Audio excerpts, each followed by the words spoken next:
സദസ്സിന് വന്ദനം.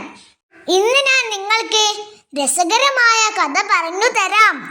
കഥയുടെ പേരാണ് സിംഹത്തെ പറ്റിച്ച മുയൽ.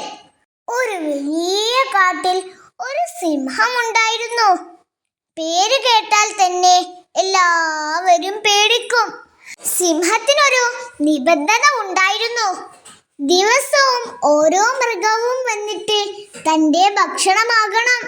അല്ലെങ്കിൽ സിംഹം കാട്ടിലിറങ്ങി എല്ലാവരെയും ഉപദ്രവിക്കും. കാട്ടിലെ എല്ലാവരും സിംഹത്തിന്റെ നിബന്ധന പാലിച്ചു. മാൻ, കുരങ്ങൻ, ആട് അങ്ങനെ ഓരോരുത്തരുമായി സിംഹം കഴിക്കാൻ തുടങ്ങി. കാട്ടിലുള്ള മറ്റു മൃഗങ്ങൾ ചർച്ച നടത്തി. ഇതിനെന്തെങ്കിലും പരിഹാരം കണ്ടില്ലെങ്കിൽ ഈ കാട് തന്നെ നശിക്കും. അപ്പോൾ മിട്ടുമുയൽ പറഞ്ഞു, നാളെ ഞാൻ പോകാം സിംഹത്താന്റെ അടുത്തേക്ക്. പിറ്റേ ദിവസം മുയൽ സിംഹത്തിന്റെ അടുത്തേക്ക് വളരെ പതുക്കെ നടന്നു.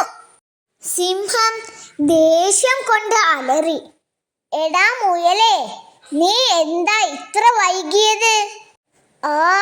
അത് പിന്നെ, മുയൽ പതിയെ പറഞ്ഞു, ഞാൻ വരുമ്പോൾ വേറൊരു സിംഹത്തേനെ കണ്ടു. അവൻ എന്നോട് പറഞ്ഞു, ഞാനാണ് കാട്ടിലെ രാജാവ്. ഇനി ഞാൻ പറയുന്നത് പോലെ കേൾക്കണം.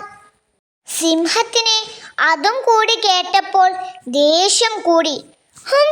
ഞാൻ ഉള്ളപ്പോൾ വേറൊരു രാജാവോ?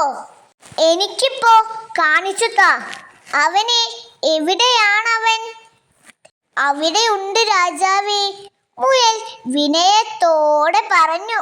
മുയൽ സിംഹത്തെ ഒരു കിണറിന്റെ അടുത്തേക്ക് കൊണ്ടുപോയി.